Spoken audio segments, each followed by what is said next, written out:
नमस्कार दर्शक बंधु जय जगन्नाथ।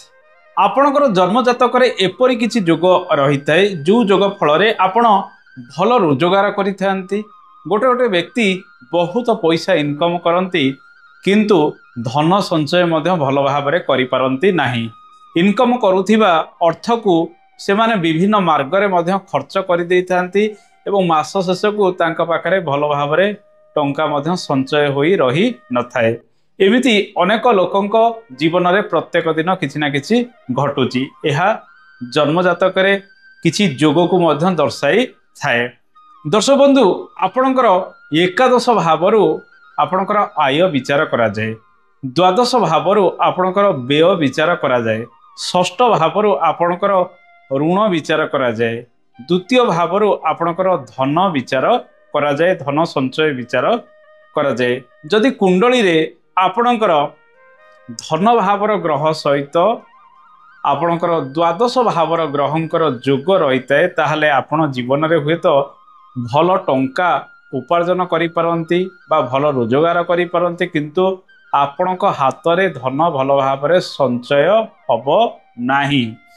ये कथा मन रखिबे। जेते रोजगार करिवे से अनुसार खर्च सब बेले लागी रहिबो, पाखरे सब बेले पैसा रहिबो नाही, नियंटिया परिस्थिति बेले बेले उपजिबार संभावना रही थाए।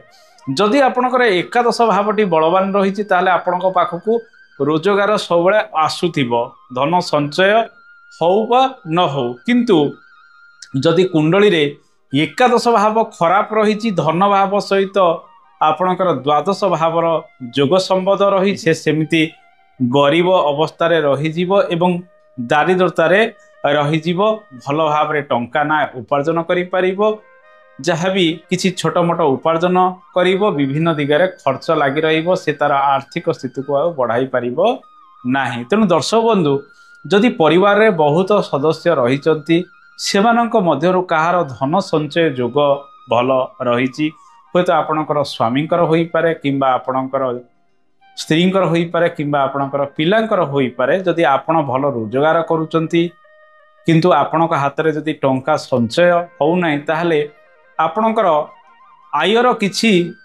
मात्रा तांको नाँ रे संचय करी रखंतु, देखिबे आपण जीवन रे मध्य आगो को बढ़िबे एवं आपणक पाखरे टंका संचय न हेले कोन हैला, होय तो आपणकर स्वामींक पाखरे से टंका संचय हबो किंबा आपणकर पुओंक पाखरे किंबा झियोंक पाखरे किंबा आपणक मांक पाखरे टंका संचय हबो, जा फल रे आपण निजर जीवन जीविका को आग को बढ़ाइबे एवं आग को मध्य घर ठारू आरंभ कर विभिन्न गाड़ी घोड़ा इत्यादि किणाकिणी करेंगे एवं सुख समृद्धि रे मध्य जीवन अतिबाहित करेंगे। तेणु दर्शक बंधु जन्म जातक द्वितीय भावर ग्रह सहित द्वादश भावर ग्रहकर जोग संबंध थिले धन आपण भल भाव संचय करें ना, से आपण से उपाय अवलंबन करंतु किंबा कौनसी दीर्घकालीन भित्तिरे टंका संचय करंतु जहाँकि आपण बैंक रु हठात उठाई पारिबे नाही।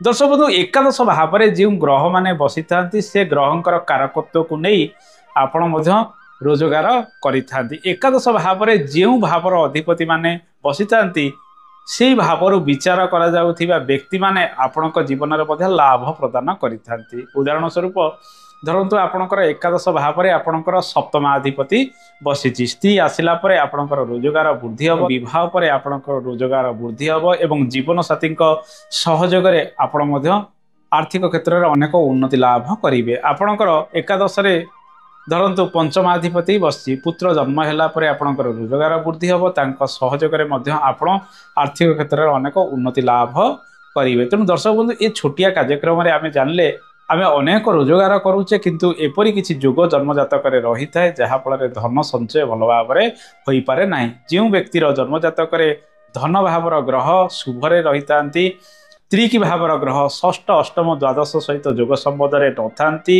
एवं एकादश भावर ग्रह मध्य शुभरे रही थांती ताले से व्यक्ति धनशाली होता है, बहुत पैसा मध्य जीवन में इनकम करि थाए। रहुची जय जगन्नाथ, धन्यवाद।